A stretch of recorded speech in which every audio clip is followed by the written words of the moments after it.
Hello, you're watching a special exclusive interview program on TVBS. I'm Ting Ting Liu. We are very honored to have the CEO of NVIDIA, Mr. Jensen Huang, back on set with us today at TVBS. We will be talking about AI development, current affairs, and of course, AI infrastructure. Welcome back to Taiwan. Thank Jensen. you. I'm delighted to be here. Always so happy to come to Taiwan. So first question first. Reflecting on your Computex keynote speech, what are some of the key points you want to emphasize to our audience here? The big points are, if you take a step back, that AI technology has evolved very quickly. Understanding, generative AI, and now we're in the world of reasoning AI, AI agents, and then very soon, robotics. And so the technology is evolving very quickly, and it's going to integrate into all kinds of applications and services, and it'll be important for every industry, from healthcare to education to manufacturing to you name it. So every industry will be enhanced, accelerated, transformed by AI. But the big idea, I think when you think about it, the big idea is that AI is not going to only transform all these industries. AI in itself will be a new manufacturing industry. Just as we manufacture cars and electronics and PCs, and we manufacture energy, we produce energy, now we're going to produce artificial intelligence. And these artificial intelligence will be produced in these large factories. I call them AI factories. And we're building one here in Taiwan in partnership with Foxconn and with the support of TSMC and the Taiwan government. We're going to build an AI factory, a gigantic one, starting with 20 megawatts, but of course growing to about 100 megawatts. And we're going to build that AI factory to support the local industry and the local society. University researchers, scientists, startups, companies, industry will all be able to use these AI factories so that they could transform themselves with artificial intelligence. So first of all, the big idea that there will be AI factories. We're at the beginning of building these AI factories. We're probably couple of $100 billion into building these AI factories. Over the course of the next 10 years, I wouldn't be surprised to see trillions of dollars of AI factories built around the world. So that's the first big idea. The second big idea is that there'll be two types of AIs that are incredibly useful and quite general purpose. The first is AI agents. And these AI agents will be basically in companies helping us do work. There'll be a an AI agent for customer service, an AI agent for software programming, an AI agent for chip design, AI agent for supply chain management. And these AI agents are really clever. They can understand, reason, plan, and take action, and use tools. And so AI agents. But then I spoke about the next big industry, and this is going to be very, very large, humanoid robots. We finally have the ability, we have the convergence of all these technologies necessary for us to build humanoid robots. And that's going to be extremely important for Taiwan for a couple of reasons. The first reason is just manufacturing the humanoid robots. Taiwan is incredibly good at electronics manufacturing. And so this is the next generation of electronics manufacturing. You're very good at building PCs, servers. Now you could also build humanoid robots. The next reason is because Taiwan is the home of one of the largest electronics manufacturing sites. The region is rich with electronics manufacturing. And so very quickly, we'll have robotic systems helping us with manufacturing as well. And so Taiwan will build robots, and Taiwan will use robots and amplify its limited workforce and grow the economy. So I think that's a very important time for Taiwan, and I'm very excited by all the developments. I'm very glad you brought up the latest partnership you have with Foxconn, TSMC, and the Taiwan government when you talk about building this AI supercomputer. So I'm actually curious, how does a model would look like, and how would it inspire similar initiatives in other regions?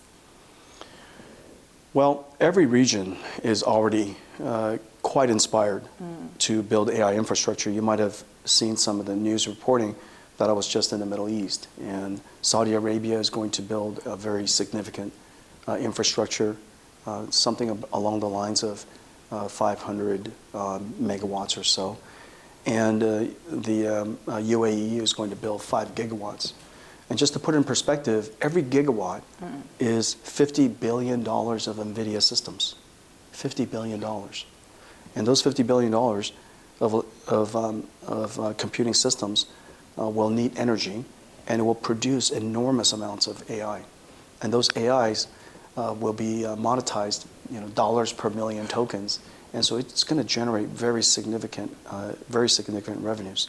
The observation for many countries is that when they have excess energy, instead of exporting raw energy, they can now export refined energy that is into artificial intelligence. Now here in Taiwan, one of the things that we really need the Taiwanese government to help us do is to provision more energy so that we can build a new industry. The current industries include chip plants and packaging and, of course, electronics manufacturing. And when you manufacture things, it requires energy. Yeah. And the energy is transformed into the local economy and GDP. We have a new industry now, and this new industry is called AI. The first use case of the AI is for the companies like TSMC and Quanta and MediaTek and Foxconn. They're using it to build AI models.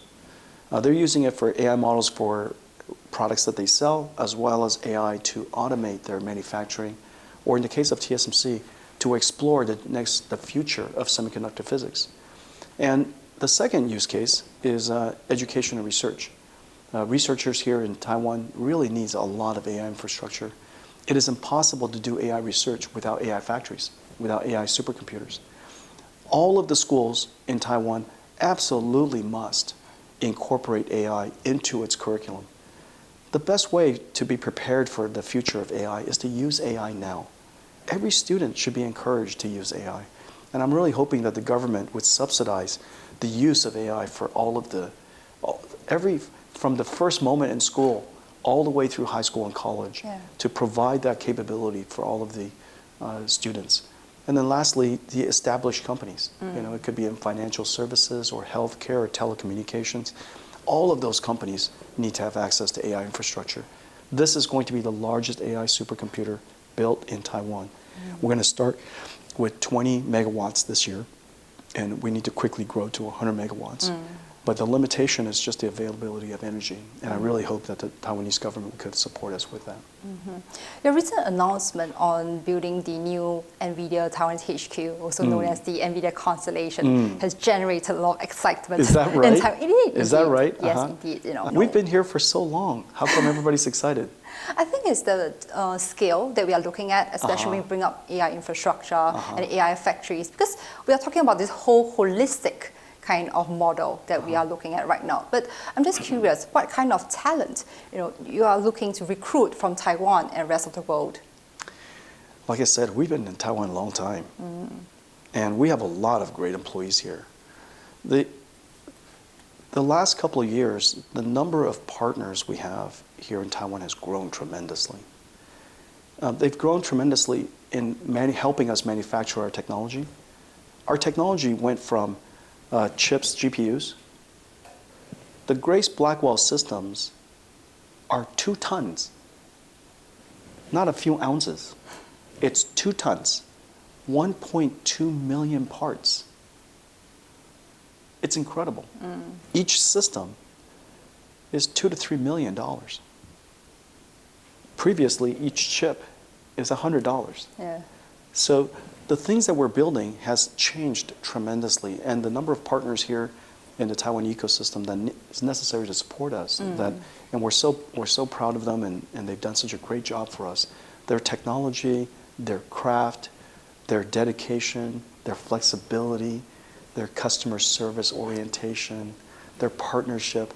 I've known them for so long, and now we have 350 partners here working with us in Taiwan. And so we need more employees. The types of employees that NVIDIA hires is always, the best that we can find, and we're fortunate that young engineers and young researchers really enjoy working at NVIDIA. I'm a good boss for engineers. I'm a good boss for researchers, and so So I think we're going to continue to attract, but there's no significant change. It's just that our current office is just too small now. Okay, so now if Taiwan is a proving ground, I would imagine the NVLink Fusion, which you unveiled at Computex, is actually one of the toolkits that will be used. So how does NVLink Fusion platform reflect on your strategy to actually foster a stronger and more open AI ecosystem? Yeah, really great.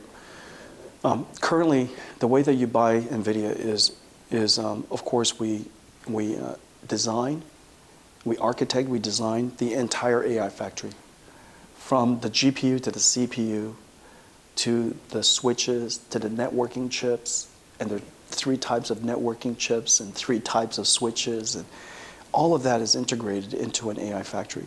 Lots of software, lots of systems work, and we do that in collaboration with all of our partners. Once we design everything integrated so that we can optimize it, then we tear it apart and sell it to you in parts.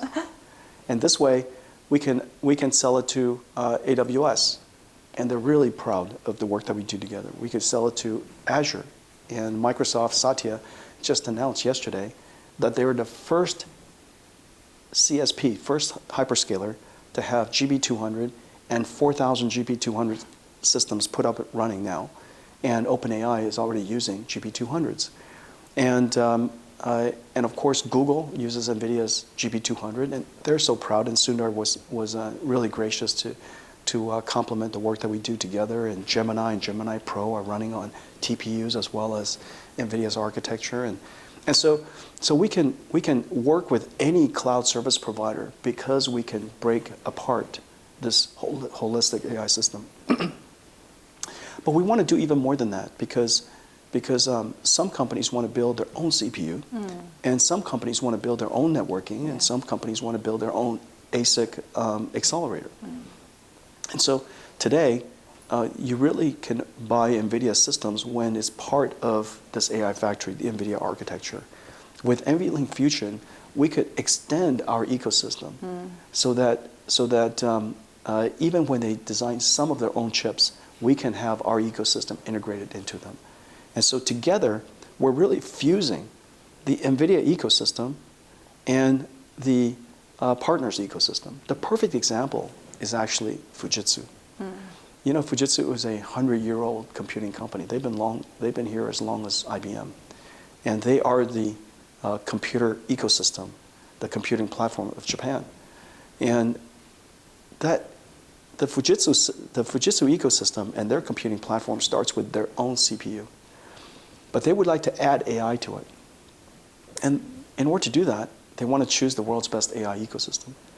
And so because of NVLink Fusion, Fujitsu CPU can connect with NVIDIA's GPU and fuse together over NVLink Fusion. And as a result, our 2 ecosystems can combine. And we can bring AI to Japan. So it's an excellent strategy. That brings up more flexibility in the equation, I would imagine. We make it possible for every company to be able to buy something from NVIDIA. We are a simple, practical, company. We would love that you buy everything from us. But we are so pleased if you buy anything from us. Okay, I wanted to move on to a more serious question when we talk about the ongoing shift of semiconductor manufacturing back to the US soil due to tariffs. So that has created a bit of rather uneasiness within the Taiwanese ecosystem. So just wondering whether you have any word of advice or encouragement for your Taiwanese ecosystem partners, and how will you deepen the relationship going forward? It's important to take a step back and look at what is President Trump's larger vision. And the larger vision is founded on very important changes in the world. It is true that semiconductors and AI is going to become much more integrated into the world's infrastructure. And so it's important that the supply chain is more diversified and more resilient. There's redundancy and there's diversification so that the supply chain could be resilient. And very importantly, it's important that the critical infrastructure in the United States could be reindustrialized so that some manufacturing could be done in the United States for the United States, its own resilience and national security. Yeah. And so I think that the vision is spot on. And I would say that it also happened at exactly the right time. And the reason for that is very clear, that because of NVIDIA's AI initiative and all the AI infrastructure that we're building, the whole electronics ecosystem is growing very fast. And at a time when we're growing, we're building many, many plants. And so NVIDIA's industrialization or manufacturing in the United States allowed us to bring our partners to the United States so that they could expand their footprint. So now TSMC can expand their footprint in the United States. Foxconn, Wistron, Amkor, SPIL.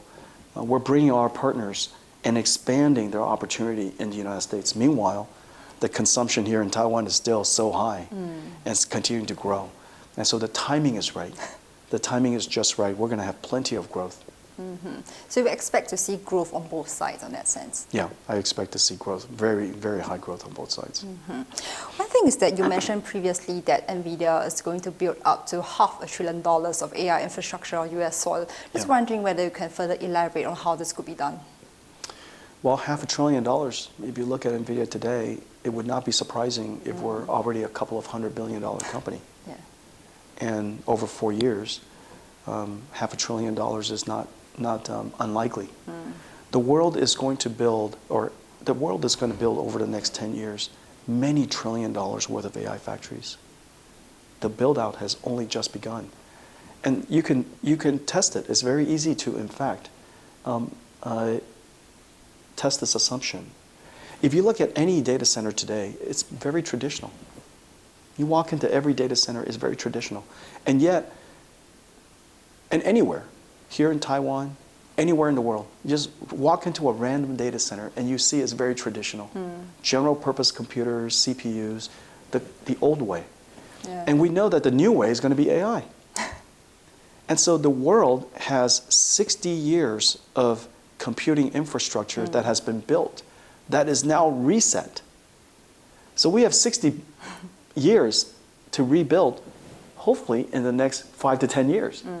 So over the next 10 years, the amount of AI infrastructure we have to build is extraordinary, utterly shocking. But on top of that, we're going to build AI factories.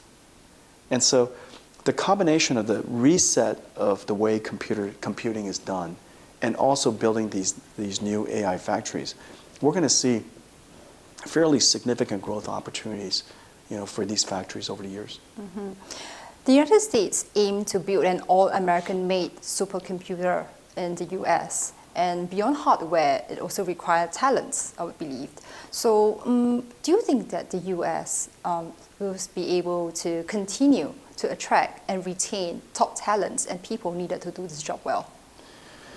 Well, first of all, the United States is the land of extraordinary talent. Yeah. And I was born in Taiwan. My father had a vision that we would build our lives in the United States.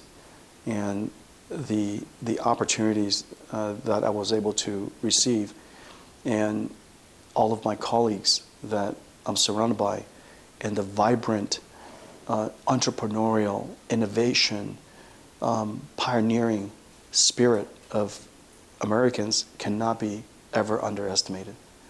And I think America remains an extraordinary place. And I have the opportunity to travel the world. The talent in the United States is unparalleled. The ambition is unparalleled.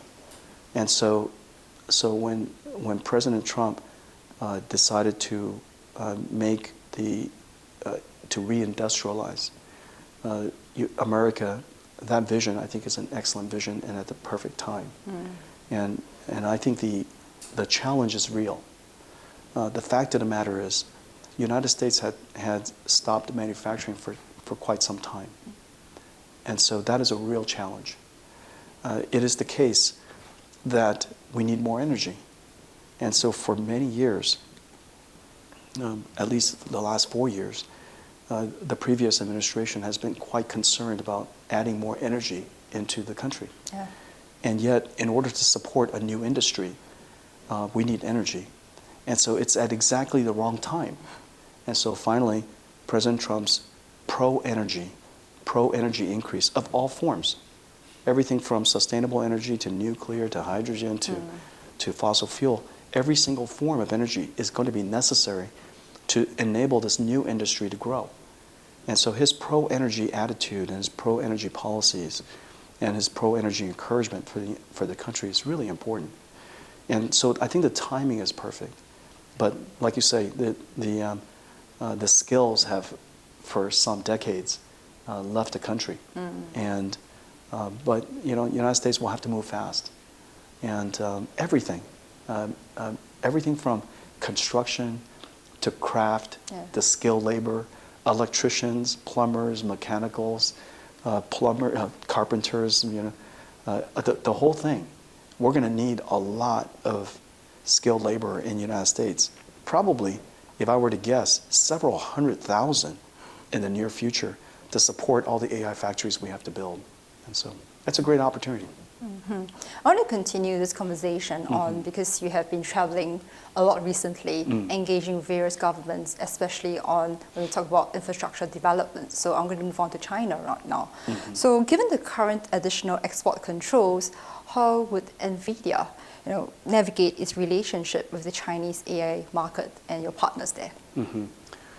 Well, this is one area that I would really love for the President and the administration to reconsider.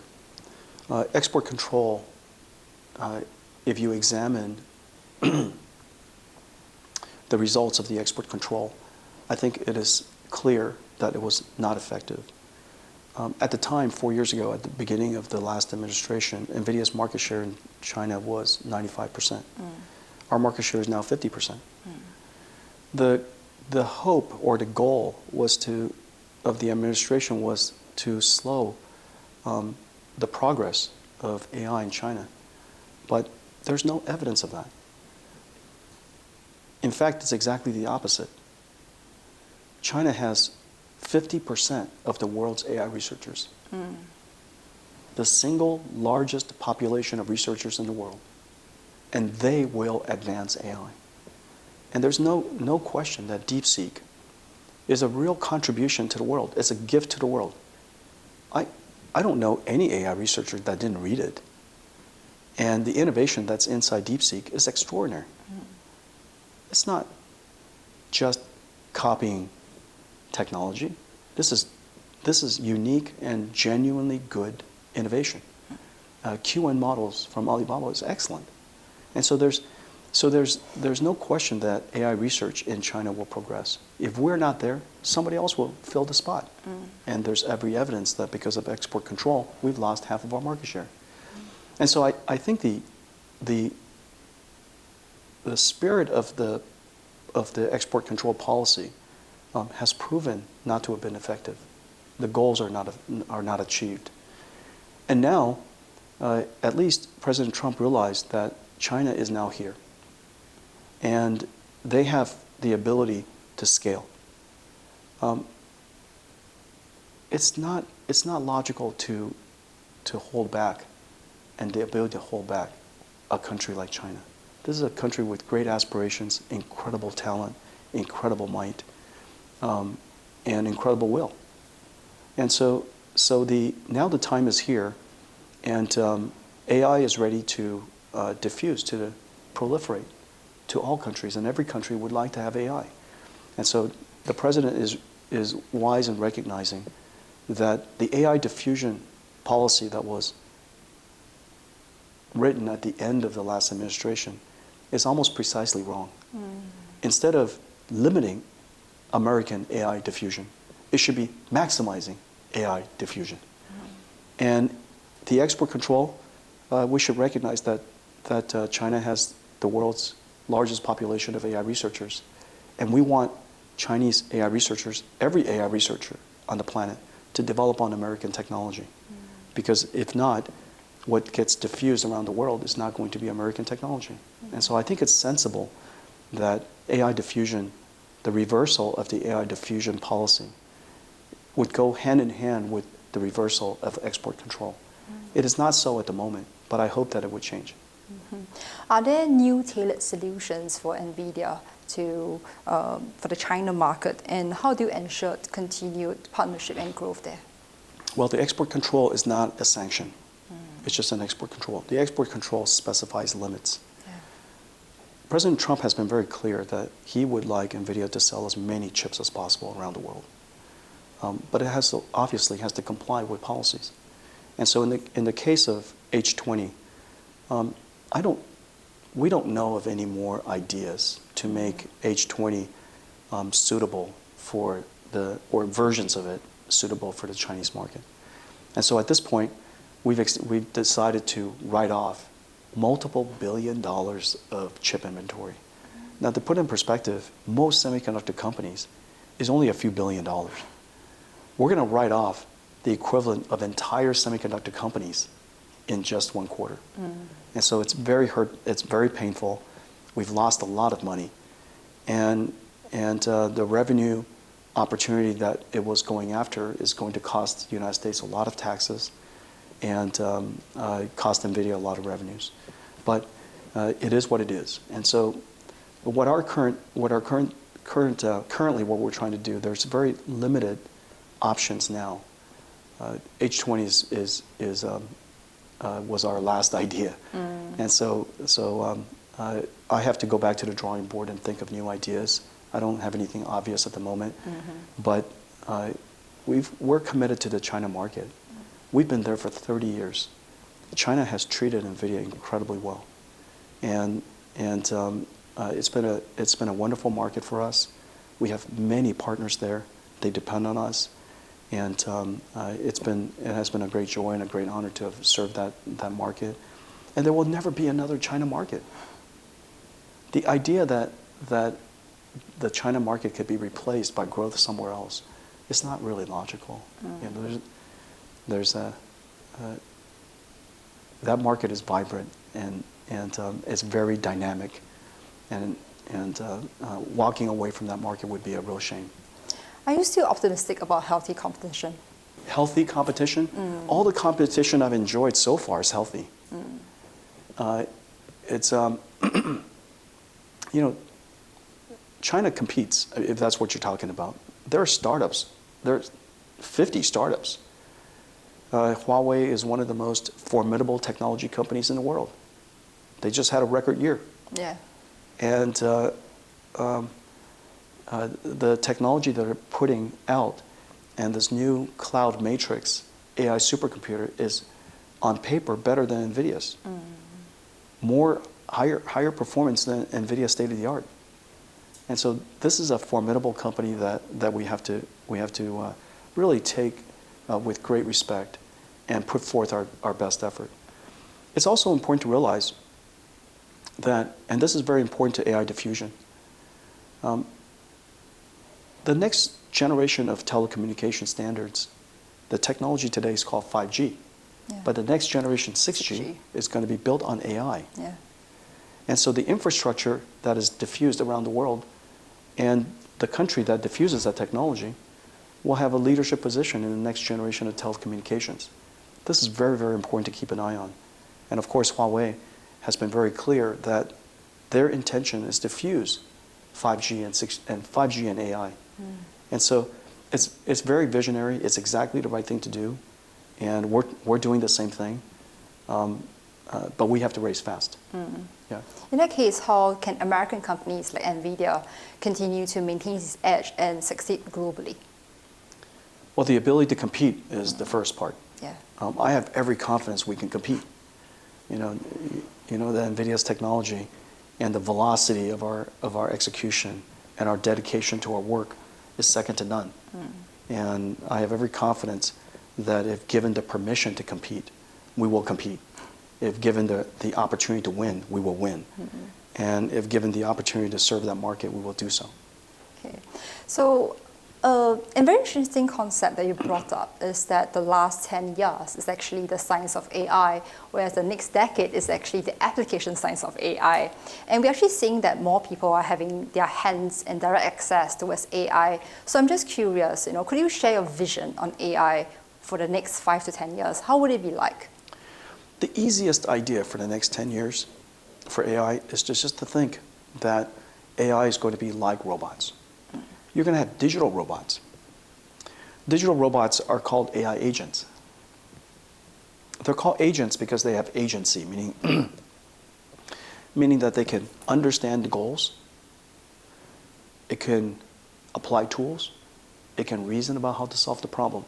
As you know, reasoning is the ability to apply rules and things that you've learned in the past to solve problems that you've never seen in the past.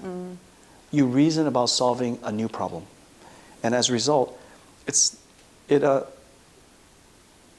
have to learn everything up front. You don't have to memorize everything up front.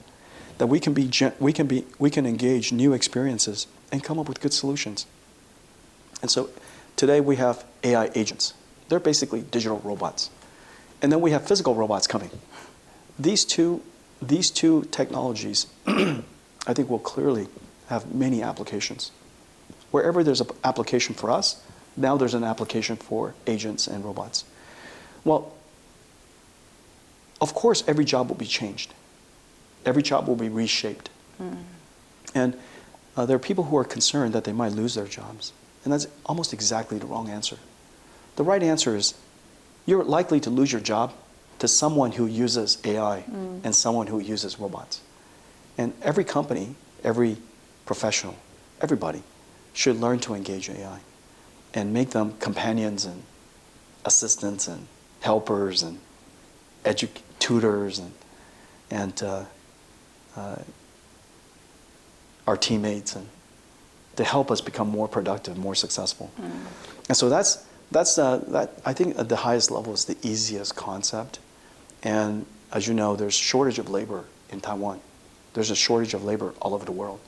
There's aging population.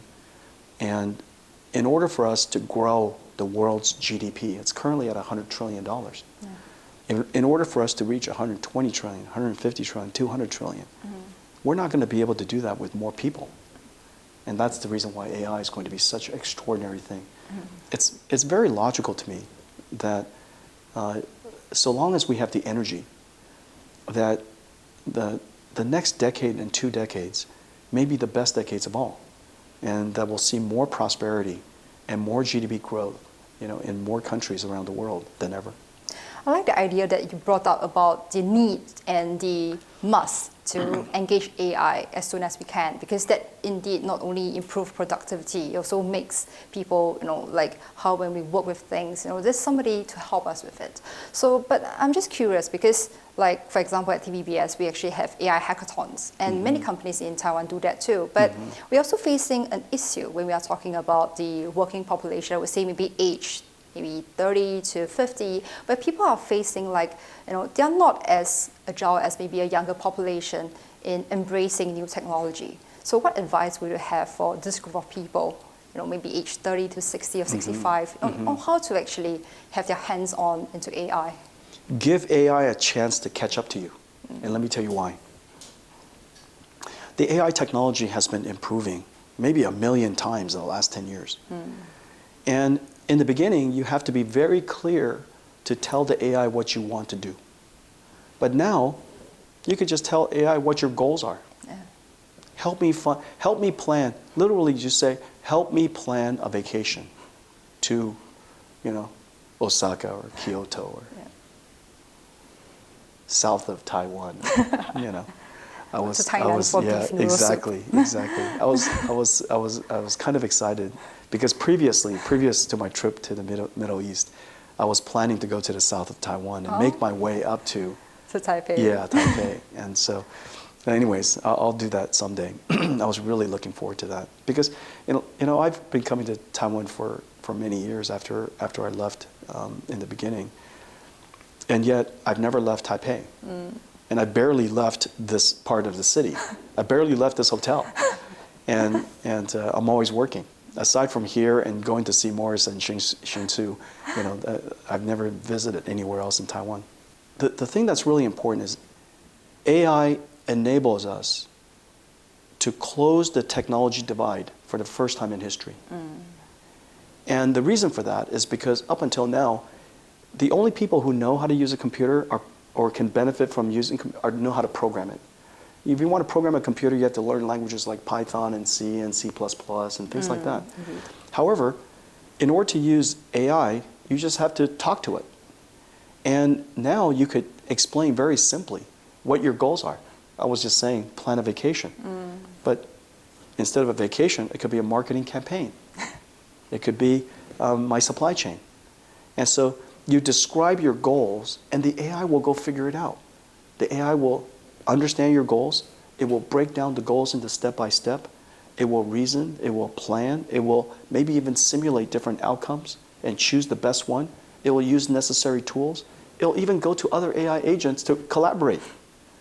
And all of this, just from your simple explanation, help me plan the best supply or the best purchase order to my supply chain for this demand.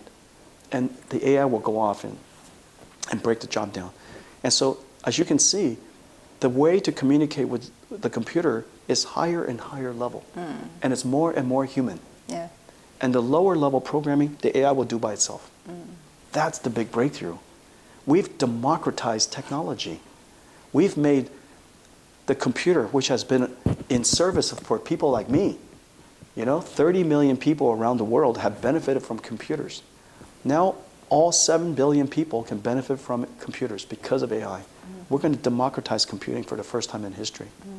Yeah. I would imagine there's a concept of AI supervisor, because you have mentioned several times that AI is now writing AI, especially at NVIDIA. And indeed, AI actually help people to better utilize their time. But the question is, in your opinion, how do people stay relevant in this new equation? Well, you still need to have goals. We still need to have goals. I need to have goals. Remember, if you just use me as an example, my management team is about 50 people. They're the world's best at what they do. Every single person is better at what they do than I am at what they do. To me, they're AI. To me, they're super AI. But yet, I need to have overall goals that leads the company towards a direction. And so goal setting, evaluating, adjusting, all of those things, adjusting to changing conditions, all of those things are really quite hard for AI to do now. And I don't expect it to do in the future because it's our choice. My goals are my choice. If I want to go to a vacation in Kyoto, it's not because the AI decided, because I decided. It's my goal. And so this is the truth for, so we all need to have aspirations and goals. And now an AI will help us realize those aspirations and goals. Do you think that artificial intelligence make people smarter or more dependent? AI has made me smarter. And the reason for that is because I have tutors now. I use my AIs for tutoring every day. I have 3 AIs. I use ChatGPT a lot. I use Gemini Pro, and I use Perplexity. And these 3 AIs are excellent. And recently I've been using Grok as well. These are excellent AIs. And each one of them has their slightly different style. And so you just have to learn their style. Notice I have 4 AIs, not 1. And the reason for that is they all have different skills and different styles. And depending on what I want to do, I go to the right person. Just like depending on what I need to have done, I go to the right member of my management team. Yeah, same thing. Okay, so for the next segment, I've actually taken the liberty of contacting 2 local students in Taiwan from 2 very different spectrums. from studying humanities and one studying computer engineering. And I asked them what questions they have for you. We want to be interested to listen to what they have. Sure. Okay, so for the first one we have here, his name is Junhao Chang. He's a first-year master student at the Graduate School of Computer Science and Information Engineering at National Taiwan University. Excellent university. So he has a pretty long question, but I'll just read out anyway. He said that his question is, you have spoken about the democratization of AI as a transformative force capable of spreading intelligence, opportunity, and capability around the world. Yet some observers raise concerns that such technologies, while powerful, might excavate the digital divide rather than to narrow it. So from your perspective, what must be done to ensure that this AI revolution serves the many rather than the few? And what challenges must be collectively overcome to make this vision a reality? Democratizing AI is very important. It's absolutely true. It is the reason why every region, every country, everywhere needs to build AI infrastructure for their society. Every government needs to support building AI infrastructure for their society so that they democratize this capability for them, for their people. And so that's utterly vital. The AI diffusion policy should be about maximizing the diffusion of AI for the benefits of everyone. Democratize AI. And I believe very strongly about that. It is also the case, I'll give you two examples. One example is that ChatGPT is the most popular application in history, and it only took a couple of years. It can only be a popular application if it's useful and easy to use. Everybody's using ChatGPT. If you don't know how to use ChatGPT, you can even say, I don't know how to use ChatGPT. How do I use ChatGPT? Yeah. And it will explain it to you. It's so smart. And so AI democratizes technology. It democratizes access to knowledge. And the third thing I would say is one of my favorite examples, and this was a Google example actually, and I remember this was Jeff Dean, their chief scientist now, said that was giving an example of a cucumber farmer in Japan, and how the son taught an AI how to sort cucumbers. Well, here's a son, a high school student who downloaded some simple AI and helped the mother create a robot to sort cucumbers. And sorting cucumbers is very hard because her eyes, her sense of which one is a sushi cucumber, which is grocery cucumber, and which one is a cucumber that you should keep yourself to cook for dinner. Depending on which one of the cucumber shapes and sizes, they can attract different price, and the price could be quite different. So how do you teach an AI how to do that?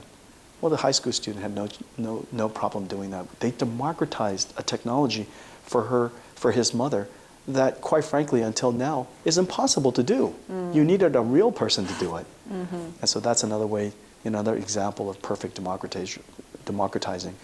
It is the case, though it doesn't change the fact that we have to put AI infrastructure everywhere, which is the reason why I'm so passionate about putting AI infrastructure here in Taiwan. Yeah.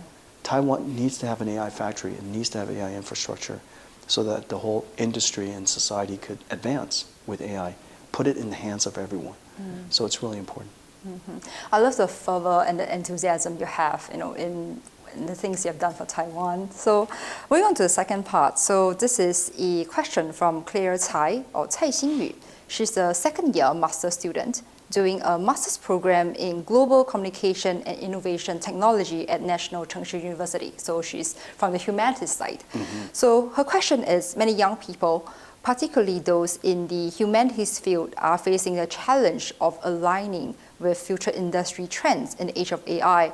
So how do you think that these students can apply AI technologies to the field of humanities and or life sciences to address future industries and transformations?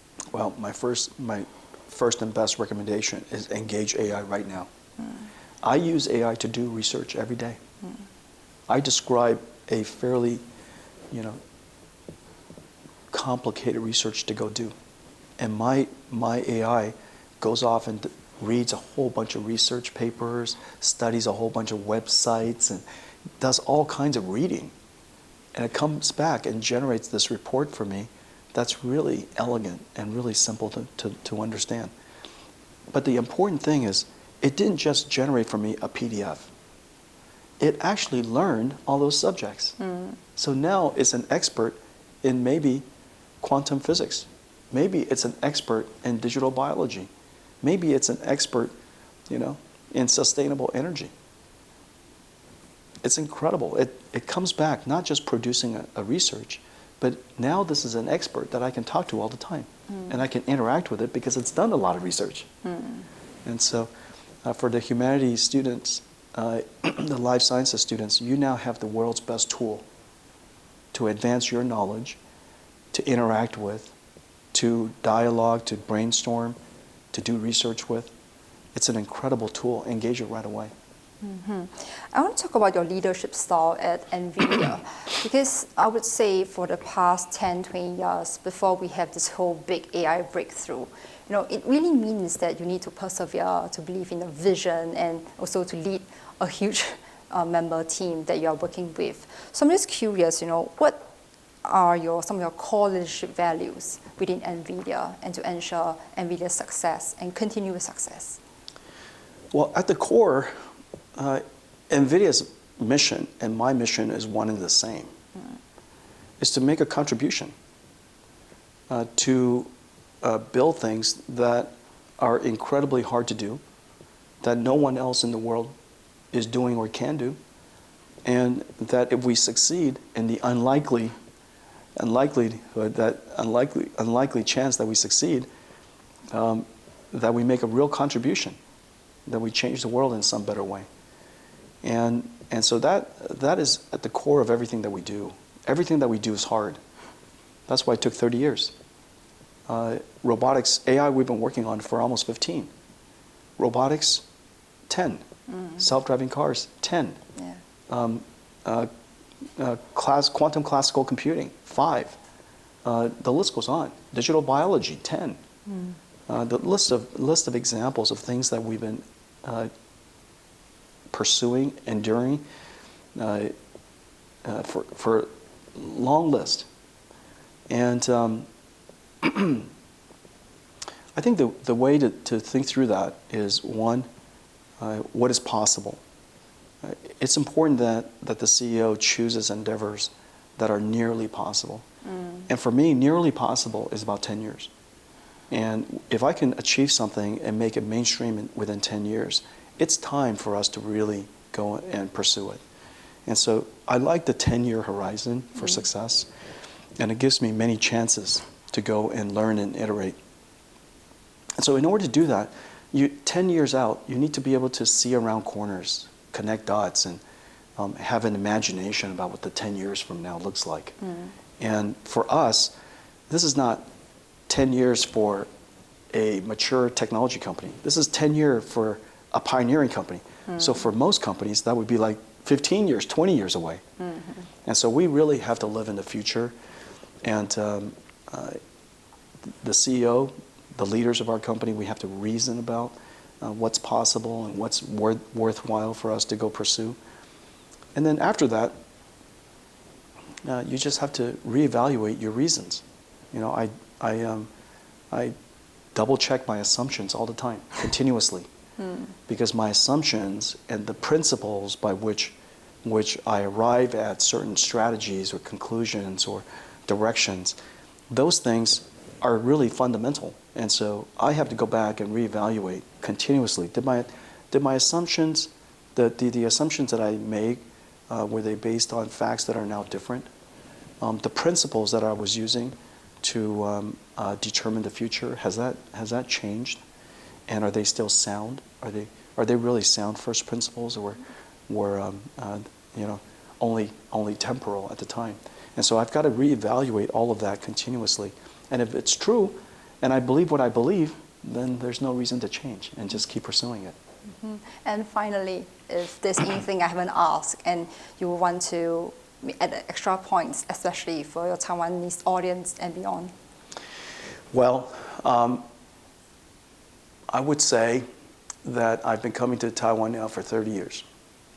And in fact, I came back 30 years ago after leaving 5 years when I was 5 years old. So I was gone for a long time, and I came back to visit and see Morris, and since then I've developed friendships and partnerships with many companies here who have helped me build NVIDIA. And in a lot of ways, building NVIDIA has created the future of computing. We have reinvented computing. We have reinvented the future. And building NVIDIA wouldn't have been possible without all of my partners and friends here in Taiwan. And so I've always had a very, very fun and very deep appreciation for all the people that have helped me here, and their friendship and partnership and their support over the years. And so that's the reason why I love coming here. Mm-hmm. Thank you for speaking with TVBS. Thank you. Thank you. So before we end the interview, I actually have something for you that I prepared. Let me just put it on the table. So I have prepared 2 presents for you, and hopefully you will like it. Wow. Okay, so for the first one here, okay, because I know that you like Scotch whiskey. I do like Scotch whiskey. So I actually prepared really very special whiskey glasses for you. And what makes this very unique is that there is Yushan. This is the Jade Mountain of Taiwan. Wow. It symbolizes resilience and and of course Taiwan. Mm-hmm. So it's 2 different colors. Wow, thank you. And thank you for what you have done in Taiwan. Thank you very much. You're welcome. And for the second present, it's rather interesting, is that because I see that you actually drink tea too. Mm-hmm. So sorry, let me put this here. I actually prepared really special tea leaves that comes in the shape of a goldfish tea bag.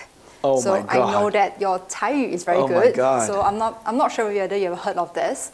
So there is the whiskey. Yeah, and the tea bags. So it actually also means that it's a Taiwanese idiom that also talks like, when you drink, it bottoms up. Oh, that's incredibly beautiful. Thank you so much. You're welcome. Thank you so much. You're welcome. Thank you. Thank you for the interview. No, you were thank you. incredible. Thank you. Thank you. I think you asked all the right questions. Thank you so much. I'm very flattered to hear that, because I have been... And the audience would enjoy it, I think. Thank you. Thank you. Thank you so much. I'll keep that. Okay, you guys done? I need to probably go. Yeah, Thank you. Thank That you. was a great interview. Thank you so much. I'm really very flattered to hear that. Thank you. Should we take a group photo? Yes. Team photo? Come on, team photo. Come on. Oh, no, I wasn't. I was just wondering where. No, don't worry. No fault. This is. One by one. 我们先来。